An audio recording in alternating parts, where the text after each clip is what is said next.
On December 5, 1945, an event known in records as Flight 19 took place in America. 14 Navy pilots took off from Florida for a routine training flight.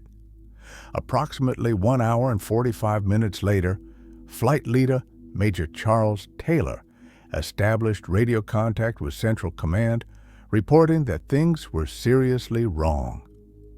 The Major's situation report to the tower in his radio conversation was as follows: "We do not know which way is west. Everything is wrong. Even the ocean does not look as it should." After this conversation, nothing was ever heard again from the Flight 19 team operating off the coast of Bermuda. Later that same day, a reconnaissance plane was sent to the same area to search for the wreckage of the aircraft.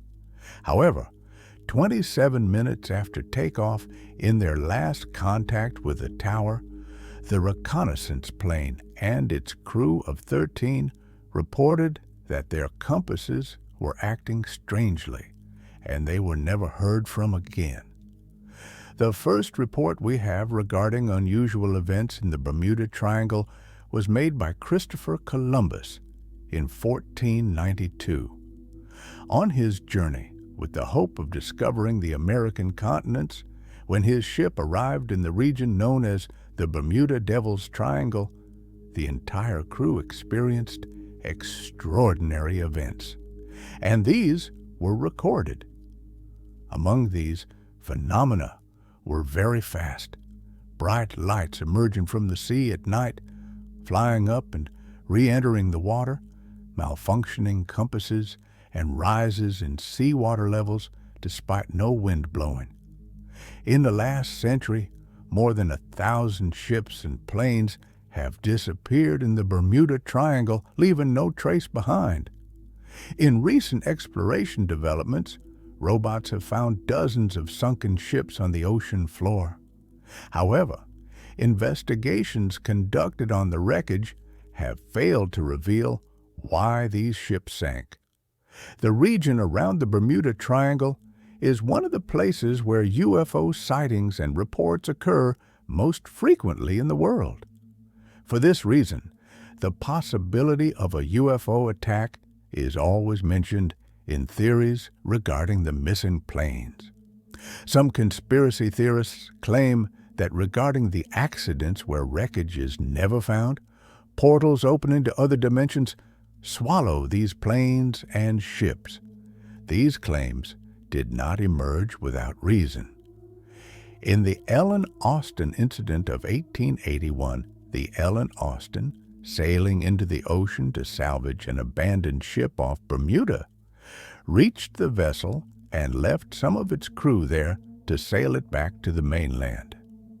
During the journey, the two ships were separated due to foggy weather. After a while, the Ellen Austin crew found the salvaged ship again, but the entire crew on the ship had disappeared without a trace. According to author Jean Quasar, intense electromagnetic events in the region explain the phenomenon of malfunctioning compasses. However, the author's way of describing these events is quite interesting. As a result of his research, Quasar summarized this phenomenon in his records as follows: "This is not a natural electromagnetic fog that a ship or plane simply passes through. On the contrary, it is the fog itself that attaches to the target vehicle and moves with it."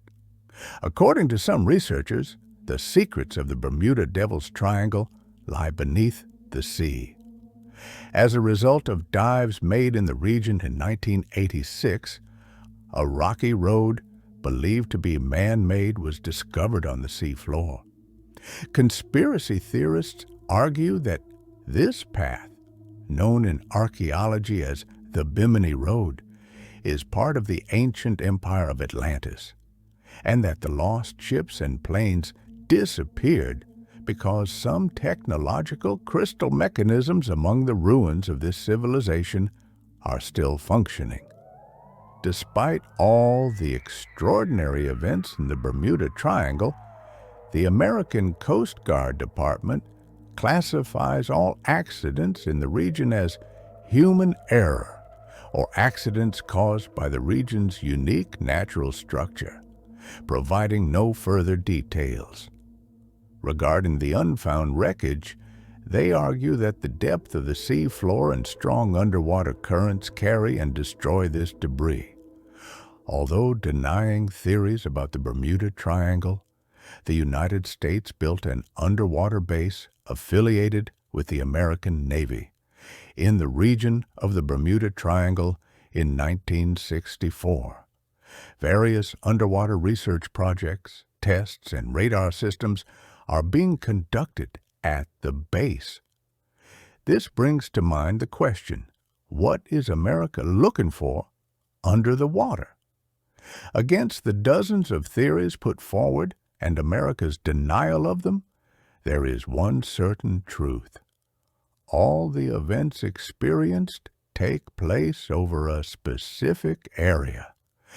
And despite all the technology we possess, the events in the region still remain a mystery.